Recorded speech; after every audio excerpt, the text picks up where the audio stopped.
Mike's on. Mike's on. All right, a little after 5 o'clock on this Tuesday program. Coming up tomorrow, very busy show. The Yankees will have the carving board out at noon with the press conference. Then we'll come on at 1. We should hear Boone. We should have Cashman. They also have A-Rod, and we have Coach K, Mike Krzyzewski, to join us, too. And his Duke team is very, listen, Duke's always good. This year, they're really good. I mean, this is a legitimate title-type team. Really wonderful team he has this year. Aaron and Great Neck starts us off. What's up, Aaron? Hey, Mike, how's it going? Good, what's up? Mike, with the Aaron Boone hire and the Yankees trying to move towards this sabermetric type of team. Yeah, well, they've been doing that for a long time, but yes. Okay, but, I'm just a casual fan. I don't really understand, how many moves in a baseball game are being driven by the new age It's of... not just that. The roster's being cut that way. The rotations being shaped that way. The players they bring in are being influenced that way. The strategy of how they make the lineup is influenced that way. So there's a lot of different things that go into it that influences every facet of the game. Okay, well, do you think, it's too early to tell, is Aaron Boone got the personality to get these players to play better than they did last year? He has a better team now. Again, I don't think you make baseball players play well. I don't think you motivate players who play every day. I think you have to just get them out there, and you have to deal with the troubles that come your way. There's going to be troubles. There's going to be slumps. There's going to be guys going into slumps. There's going to be pitches. There's going to be injuries. There's going to be all those things you have to deal with. So that's part of it from that standpoint. Stephen Oldbridge, what's up, Steve? Hey, Mike. This will be the last time I'll be calling because I don't know if I'll be able to get through again. But real quick, I just wanted to share something with you. I'm a 19-year-old college basketball player at King University. I've been listening to you and Dog since I was a little boy. At King? What university did you say? Kane University. Kane? That's where Monzo went. Yeah, Monzo went there. Okay, Kane University. Okay, gotcha. It's in Union, New Jersey. Gotcha. But, I've been listening to you and Dog since I was a little boy, and you're the reason why I'm majoring in communications in college right now. I have my own radio show I do once a week. You here. do? What's the name of it? The Strom Sports Show. The what? One more time? The Strom Sports Show. All right, and what station is it on?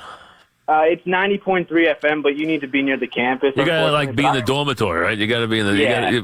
You got to be basically in the lower bunk to hear it, right? I mean, yeah. Okay. I uploaded all the SoundCloud and Twitter and stuff like that. Gotcha. So what? I mean, who would you model yourself after?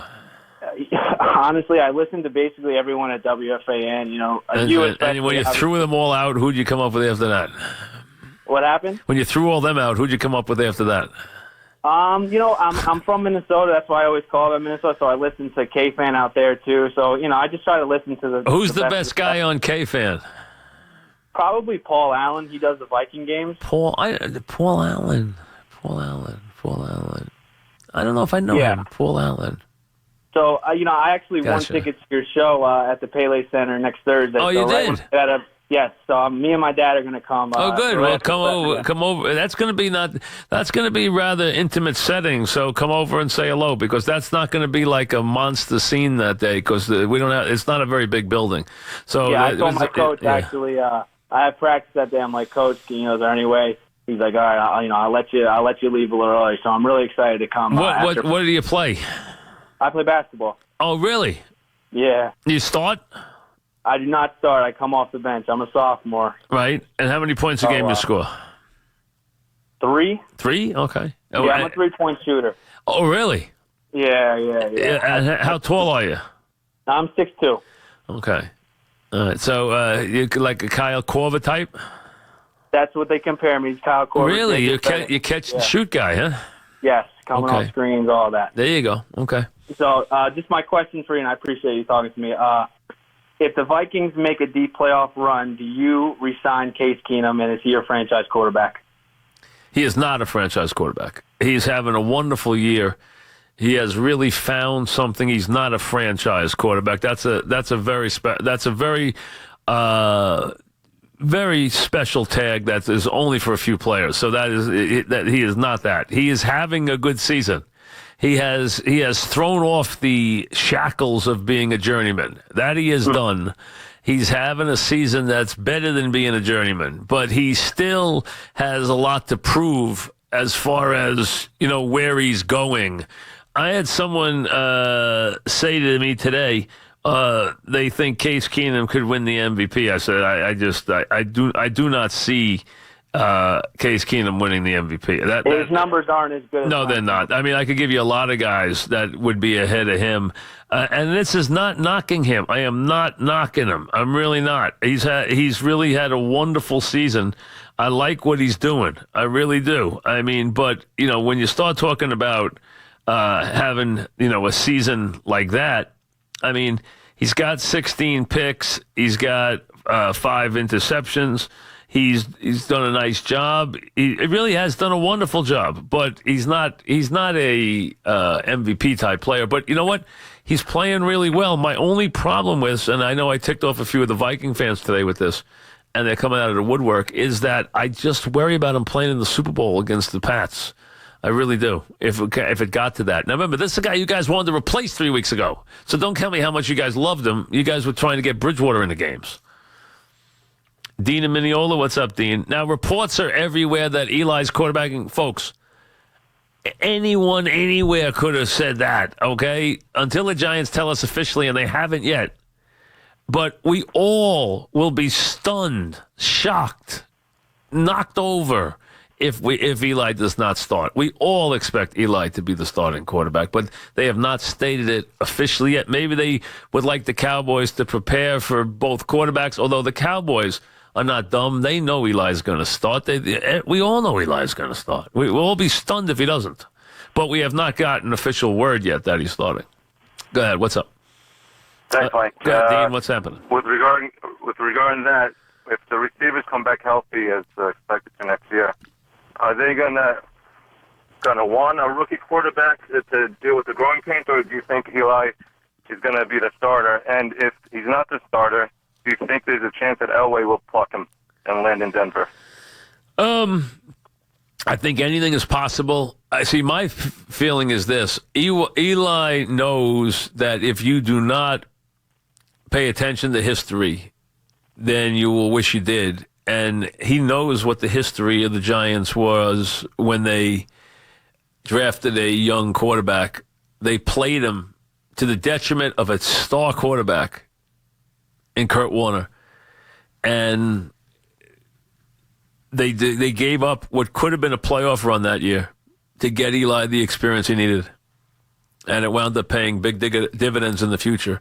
Sometimes you have to do that. And I would be, if I'm going to get a top of the franchise, top of the league quarterback, top of the draft quarterback, I am going to play him at some point next year. I am not going to sit him. I'm going to play him. And I'm going to get his painful initiation out of the way. And that's just the way it is. And I think if you're Eli, you're cognizant of that because that's what they did for you. Jim in Westport. What's up, Jim? How are you? First of all, thanks for the 30 years. Thank you. Since his second Super Bowl MVP, people have been about 50-50 on Eli going into the Hall of Fame. I'm wondering if this recent event, in some weird way, from the outpouring from all of the NFL and all of the writers, which I believe the writers get in a room the weekend and they all, lobby that for is their true. And somebody guy. presents. They have somebody who presents the argument for. They have a local guy who presents the argument for that guy. Is how it's done. Yes. Right. In a weird way, do you think what happened over the last week and all the outpouring of affection he got would have maybe upped it to 60-40 or? I don't think it should. I don't think it should, Jim. I think it should be on what he did. You're taking into account his durability. You're taking into account some of the other things he did. You're taking into account you're going to take into account that he didn't have as many playoff appearances as he should have, which I'll agree with.